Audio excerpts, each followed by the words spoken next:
Hai guys, selamat berjumpa kembali di channel novel populer viral yang keren ini. Sebelum mengikuti kelanjutan kisah Dev atau Chen-Ping yang semakin seru dan mendebarkan ini, mohon bantuan kalian untuk subscribe, like, komen dan share video-video yang ada di channel ini ya.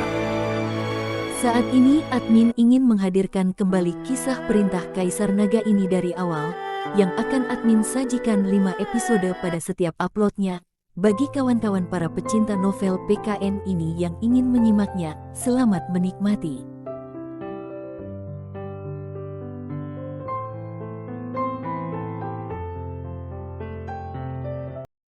Perintah Kaisar Naga bab 286 sampai bab 290.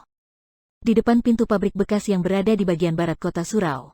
Berhenti sebuah mobil SUV berwarna putih, Dev berjalan turun dengan membawa hawa nafsu membunuh yang sangat kental. Sudah datang, melihat Dev datang sendiri untuk memenuhi janji, perasaan Navarro campur aduk antara senang dan gelisah, lalu dia berkata kepada Erik, "Tuan muda Erik, kemampuan Dev sangat hebat, apakah Anda yakin 2 orang pengawalmu ini dapat mengalahkannya?" 2 orang pengawal mendengar ada orang yang meragukan kemampuan mereka, wajah mereka berubah menjadi dingin, salah satu dari mereka menghampiri sebuah bongkahan batu bata yang besar dan menghantamnya. Brak, bongkahan batu bata itu langsung hancur berkeping-keping, batangan baja di dalamnya juga menonjol keluar. Navarro yang melihatnya, seketika terperanjat. Melihat tampang Navarro yang terkejut, Erik berkata dengan penuh penghinaan, 2 orang ini adalah ahli dalam ilmu tenaga dalam, dengan satu tinju dapat mematikan seekor sapi dengan mudah, coba katakan apakah dapat membunuh orang? Dapat. Navarro sekuat tenaga menganggukkan kepalanya. Walaupun mereka tidak sanggup menghadapi Dev, bukankah masih ada saya? Sambil berkata Erik mengeluarkan sebuah pistol dari kantong bajunya. Klik, dia peragakan pistolnya di hadapan Navarro, lalu berkata dengan tertawa, "Walaupun Dev sangat hebat, apakah dia dapat menghindari peluru saya? Hahaha, tamatlah riwayat Dev hari ini, siapapun tidak akan bisa menolongnya." Melihat pistol di dalam genggaman tangan Erik, dia sudah merasa lega, karena bagaimanapun tingginya ilmu seseorang juga takut terhadap senjata, apalagi sekarang yang ada dalam genggaman tangan Erik adalah pistol. Yuki yang berada di dalam juga mendengar percakapan mereka. Setelah mengetahui di tangan Erik ada pistol, hatinya sangat cemas dan gelisah, dia tidak boleh membiarkan Dev menempuh bahaya demi menyelamatkan dirinya. Terlebih lagi dia tidak bisa melihat Dev mati, tetapi dia tidak bisa memberitahu Dev karena dirinya sekarang terkurung dalam kamar.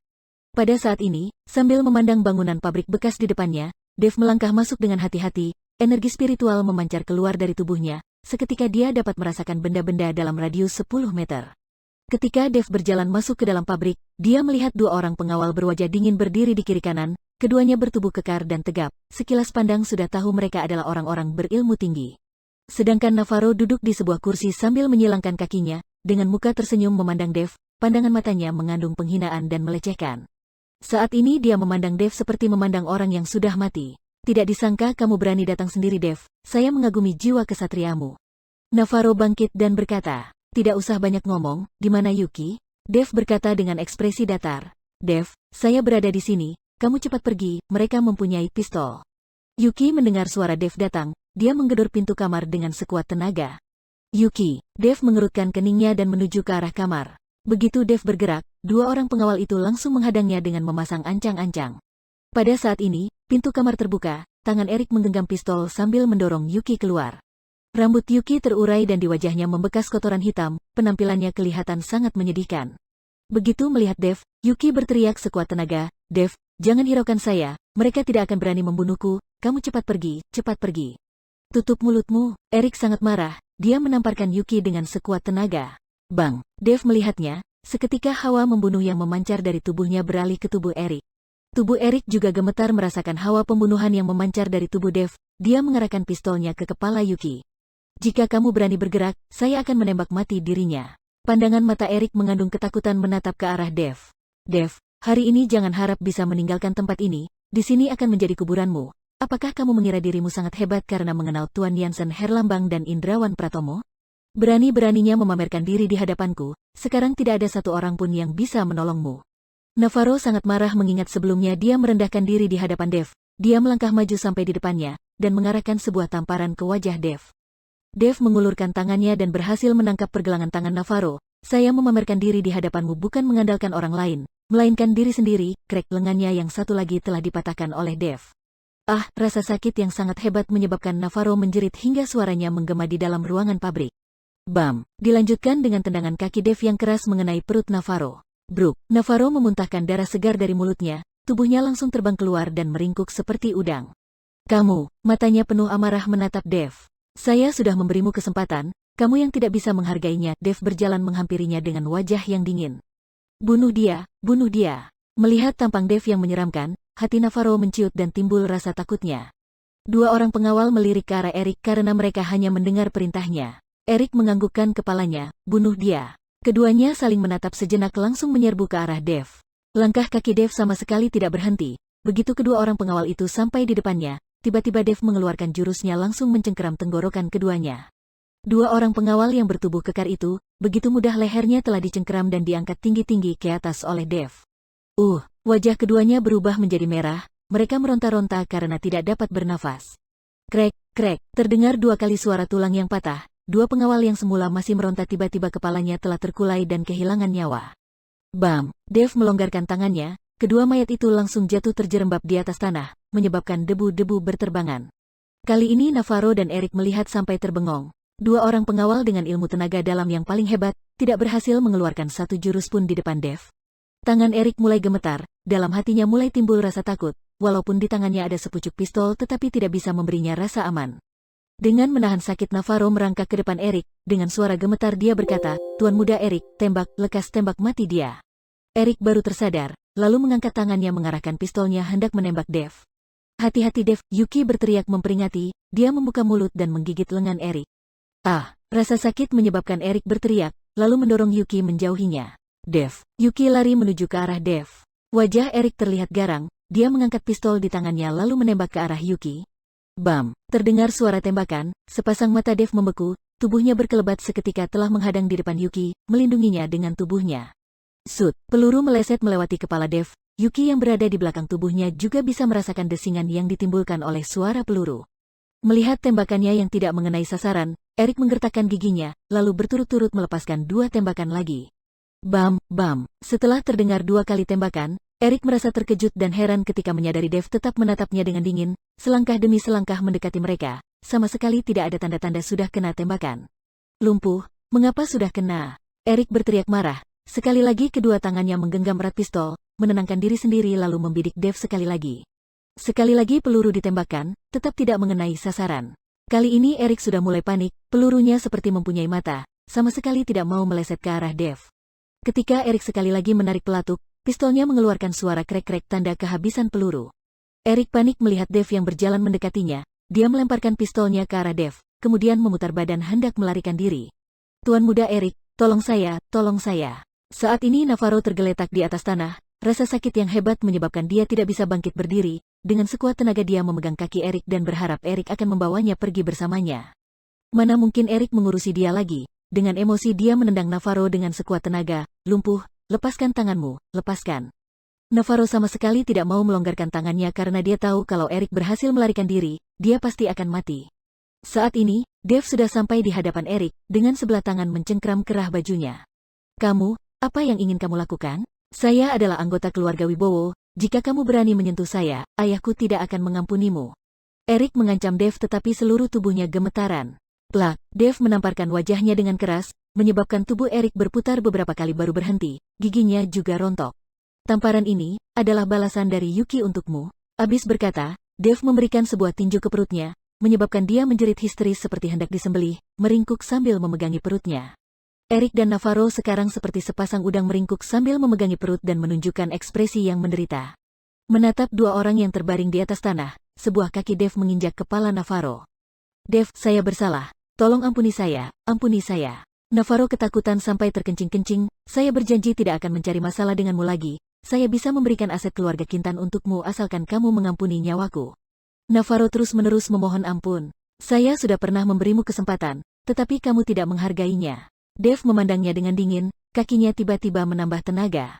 Bruk! Kepala Navarro bagaikan sebuah semangka yang kepanasan langsung meledak di bawah kaki Dev, darah segar bercampur plasma otak muncrat kemana-mana, bahkan mengenai tubuh Erik yang berada di dekatnya. Erik terperangah seperti orang bodoh, dia belum pernah melihat hal sadis seperti ini, seorang manusia hidup-hidup tiba-tiba diinjak sampai kepalanya meledak di depannya. Saat ini Yuki yang berada di belakang tubuh Dev juga terperanjat, dengan sepasang tangan menutupi mulutnya agar tidak mengeluarkan suara. Ini adalah pertama kali dia melihat Dev membunuh orang, bahkan dengan cara yang begitu sadis. Tetapi dia tahu semua ini dilakukan oleh Dev demi dirinya. Semakin berat hawa nafsu membunuh yang terpancar dari tubuh Dev menandakan kedudukannya di hati Dev semakin penting. Dev mengangkat kakinya yang tercemar darah lalu menginjak kepala Erik, menikmati bau amis darah yang membuat orang ingin muntah. Erik langsung merasa panik, tanpa disadari celananya sudah basah. Seketika dia meratap dan memohon ampun dengan sekuat tenaga. Jangan membunuh saya, jangan membunuh saya, akan saya berikan apapun yang kamu mau, saya ingin nyawamu. Suara Dev seperti keluar dari alam neraka, mengejutkan Erik sampai terkencing-kencing. Dev, Yuki maju ke depan dan menarik Dev, kamu tidak boleh membunuhnya, jangan gegabah. Yuki tahu, dengan kekuatan keluarga Tanaka dan orang-orang Indrawan Pratomo, mereka masih sanggup mengatasi masalah Navarro yang sudah terlanjur dibunuh Dev. Tetapi lain kasusnya dibandingkan dengan Erik, dia adalah anggota keluarga Wibowo dari kota Ithaka. Jika Erik juga terbunuh, jangankan orang-orang ini bahkan Willy Aston yang turun tangan juga belum tentu bisa membereskan masalah ini. Keluarga Wibowo pasti tidak akan menyerah begitu saja. Yuki, maafkan saya, telah membuatmu menderita. Dev melihat wajah Yuki yang memerah dengan bekas 5 jari masih terpampang di sana. Tangan Dev menyentuh pipinya perlahan. Saya tidak apa-apa, ayo kita pulang. Ayah pasti sudah sangat khawatir. Merasakan sentuhan tangan Dev, perasaan Yuki menjadi hangat. Dev menganggukkan kepala, dia berpaling menatap Erik tetapi Erik ketakutan sampai tidak berani menatap langsung matanya. Hukuman mati boleh ditangguhkan, tetapi hukuman hidup tetap dilanjutkan. Selesai berkata, Dev menginjak kaki Erik sehingga tulang-tulangnya remuk, tidak mungkin dipulihkan kembali. Ah, wajah Erik menunjukkan ekspresi kesakitan yang sangat mengerikan, dia menjerit-jerit histeris. Ayo jalan, Dev berkata sambil menarik tangan Yuki. Baru berjalan 2 langkah, Yuki berbalik dan menatap Erik sambil bertanya, siapa yang memberitahumu semua ini sehingga kamu datang ke kota surau? Yuki merasa heran dan ingin tahu siapa sebenarnya yang telah memancing Erik datang jauh-jauh dari kota Ithaka. Dengan status Navarro, dia tidak mungkin bisa menghubungi Erik. Brad Aston yang memberitahu saya semuanya, sehingga saya berada di sini. Erik memberitahu Yuki sambil menahan sakit. Saat ini Erik masih mempunyai pertimbangan sendiri. Dia sengaja menyebutkan nama Brad karena statusnya sebagai putra dari wali kota. Dia hendak melihat apakah Dev berani pergi mencarinya. Jika Dev pergi mencari Brad maka dia bisa menonton keramaian tanpa turun tangan. Mendengar nama Brad Aston, timbul niat membunuh di mata Dev. Yuki yang melihatnya seketika merasa menyesal dia tidak seharusnya bertanya tadi. Dev, masalah sudah selesai, kamu jangan mencari siapa-siapa lagi. Yuki merasa takut Dev akan pergi mencari Brad. Iya, Dev mengiyakan lalu memeluk Yuki. Yuki menyandarkan kepalanya ke dada Dev dan merasakan kehangatannya. Ada rasa aman yang tidak terkatakan menyebabkan Yuki begitu menikmatinya. Mulai sekarang dan seterusnya, saya tidak akan membiarkan seorang pun melukaimu, selamanya tidak akan. Dev melihat Yuki yang berada dalam pelukannya dengan perasaan bersalah. Saya percaya kepadamu, Yuki mengulurkan sepasang tangannya mengelilingi leher Dev, lalu memberikan sebuah kecupan di wajahnya. Ini adalah pertama kalinya mereka melakukan tindakan yang begitu intim, walaupun sebelumnya mereka mempunyai pemahaman diam-diam terhadap pasangan, saling menyukai satu sama lain, tetapi tindakan intim seperti tadi baru pertama kali terjadi. Dev menggendong Yuki masuk ke mobil, lalu mengemudi menuju kediaman keluarga Tanaka. Di dalam ruangan pabrik yang terbengkalai, Erik berusaha untuk bangkit berdiri, tetapi tindakannya selalu gagal. Melihat kakinya yang berlumuran darah, Erik berteriak dengan ganas, Dev, saya bersumpah tidak akan melepaskanmu.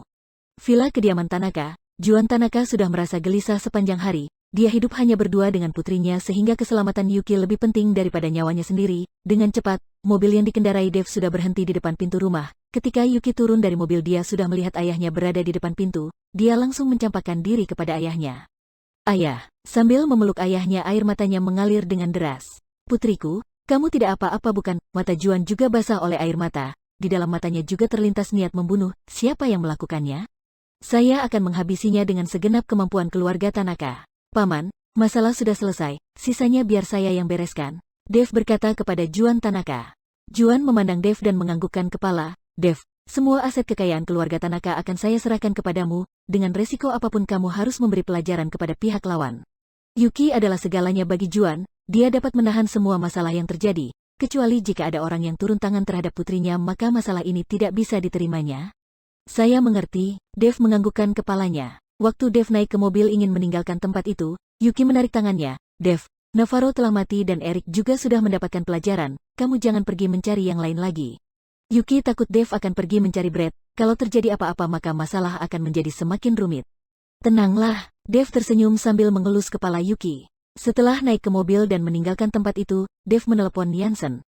Jansen, kamu beritahu Robert untuk menjemput mayat anaknya, ada lagi suruh keluarga Kintan keluar dari kota surau dalam waktu 3 hari. Setelah 3 hari saya tidak ingin melihat ada seorang pun anggota keluarga Kintan yang berada di kota surau.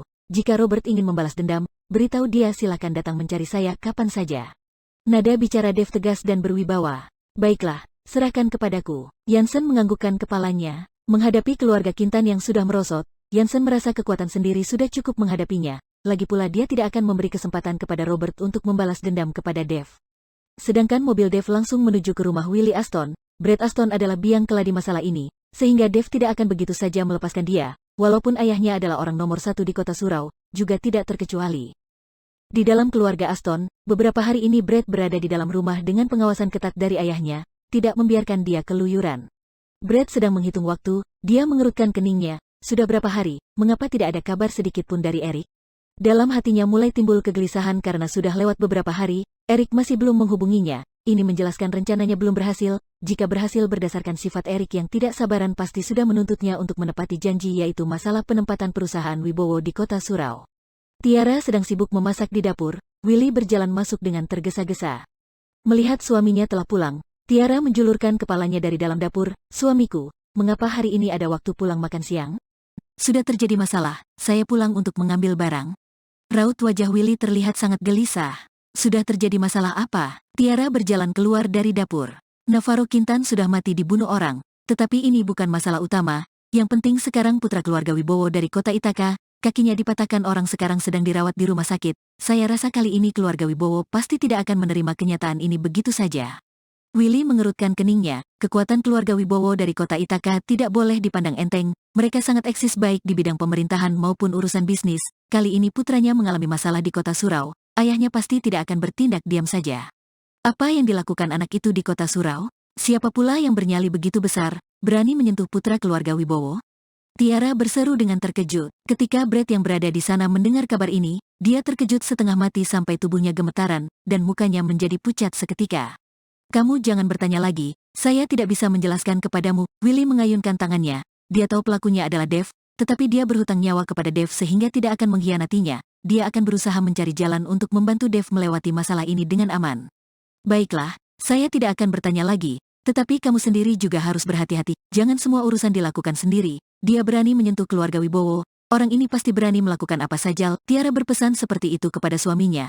Orang yang berani bertindak kepada anggota keluarga Wibowo, pasti adalah orang yang tidak takut mati, orang yang berani bermain dengan nyawa. Perang, kata-kata Tiara baru selesai diucapkan, tiba-tiba terdengar suara pecahan kaca. Gelas yang sedang dipegang Brad telah jatuh ke lantai dan hancur berkeping-keping, seluruh tubuhnya sedang gemetaran. Brad, ada apa denganmu? Tiara yang melihat tampang Brad saat itu, segera maju dan memegang keningnya. Mengapa wajahmu begitu pucat? Apakah kamu sakit?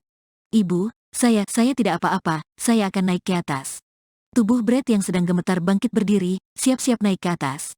Willie mengerutkan keningnya melihat tampang Brad, dia seperti sedang berpikir. Pada saat inilah, pintu rumah sudah didobrak orang, dan Dev berjalan masuk ke dalam. Tubuh Dev penuh hawa nafsu membunuh, dan juga membawa bau amis darah. Begitu masuk ke dalam dan melihat bayangan Brad, dia menyipitkan matanya. Tuan Dev, Willie bertanya dengan bingung melihat kedatangan Dev dengan tubuh penuh bau amis darah. Sedangkan Brad yang melihat kedatangan Dev langsung terduduk di lantai, terkejut sampai terkencing-kencing. Melihat putranya terkejut sampai sedemikian rupa, hati Willie sudah mulai takut, dia sepertinya sudah mengerti apa yang telah terjadi. Saya tanya kamu, apakah benar kamu yang mencari Eric untuk menyandera Yuki Tanaka? Dev sama sekali tidak menghiraukan Willie, dia langsung berjalan ke depan Brad dan menuntut jawabannya. Apa, Eric? Eric menyandera Yuki? Brad membesarkan matanya, dia tidak menduga Eric berani melakukan hal ini. Dengan cepat dia menggelengkan kepalanya, tidak, saya tidak menyuruhnya menyandera Yuki, benar saya tidak melakukannya. Melihat anaknya ketakutan sampai sedemikian rupa, Tiara merasa tidak tega dan berkata kepada Dev, Tuan Dev, apakah ada kesalahpahaman dalam hal ini? Tutup mulut, Willie berteriak terhadap istrinya, kemudian menatap tajam ke arah Brad, saya tanya kamu, mengapa Eric bisa muncul di kota surau, apakah kamu yang menyuruhnya datang?